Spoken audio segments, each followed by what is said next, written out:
Good morning. Ngasigi card message yeminarase ma'am. Aduga thangja ko thangja se machu se mu khangawdaba yauragadi black and purple ko.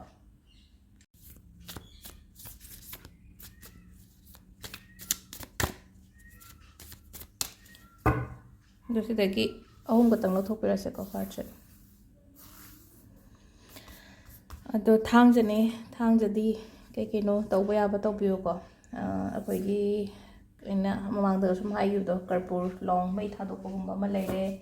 adagi salt water gumba sizinaba sitpa sengbada sitpa sengba haragadi akoigi yumgi imung wai sitpa iruja thokpa khotokpa sugumba mayam sidasu ko ado sida ko ahamba sida loktho eco card se agi se ko yingminarasi ko.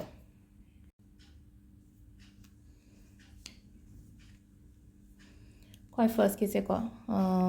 first ki se akoigi 9 of swords ena lae ko keno to biyo tumba khotpa matam chang nai biyo ko tumba khotpa matam chang nai biyon haragadi kaigino ha matam da sum kaino ma sum khanjal laga ahinga se kya tumda ba khotba dong ta sum haidi koina pot amagi sum matha saba tension ama leragadi haidi ahin se makeup tholaga mu tumda ba khoba pharak taina ko adumaina hai tare ko ado sida hai se haidi ngasagi aigi ahin phamung sida phammaga lei je nupi je ko haidi phammaga lei se haidi chida sigi haidi guidance kari kara hairagadi kaino hai matamda haidi proper sleep kumba haidi nadana ba kotana ba adumaina oina tawbiyo ba haidi tension stress se dum aina mamang du haire ko haidi part of a life ne adum yaudoro ko ne ba khoida adu da hena sajallaga isa sokna bane adu ne yam kaina sok keno tawbigano ani subase ko ani subase akoigi good news hai tare ko paugumba adumaina lakpa khotpa ko afaba paunungaiba gumba ne lakpoi na hai ko aduga amana ko hai pesa nungsagi matang dadi pesa di pithokano ko mingonda ngasigi oina haragadi pesa katang yamba gumba ga oiraga so ko pesa pidaba hai tare ko ahum subase su dum phana lai ko ahum subase su haidi asida su haidi kaino ma phalauna changakpa hai tare ko thajadaba unexpected things hai tare ko aina khalludaba pot kuma changakpa ko adumaina oina le ko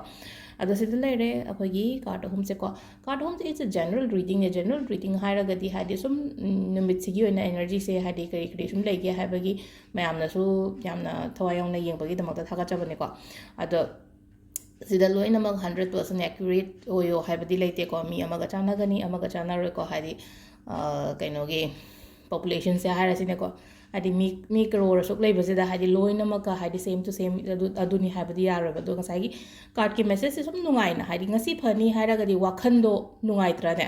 ngasi phani na hairagadi pada phatana wakhanda ngasi ai nang phatloi ngasi keno tawroi khotloi na haibadi yaude na ko aina phatloi na hairaga so aina haidi pot se agi di semdo oga haibane bisida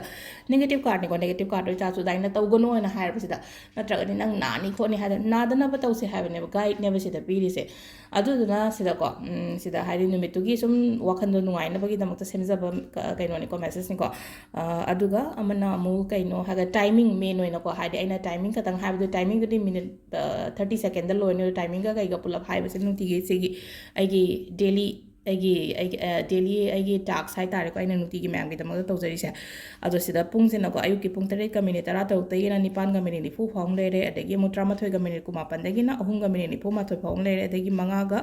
minute 3 tagina 3 ga minute 9 phawng leire adagi 9 ga minute 13 tagina pung 1 ga minute 3 phawng leire nungda aduga next day nongalamdai gi 3 ga minute 15 dagina 5 ga minute 58 phawng leire ko sisina akhoi nungtigi haradi ngasi gi na saturday numit ki afaba matam haile color mamang do di haire ko haidi amuba machu purple machu kitang ne dark oba machu gumba se use to boya ba thangja numit se ko ado atopa ritual macam cha thangja gi to boya ba kaudana to thokpiyo ngasi thangja ni ko haidi ai to hodre kaure na hairak tana bani ko aina sida haidi message remind to se mam da ado mathang video mu yemi na se thank you.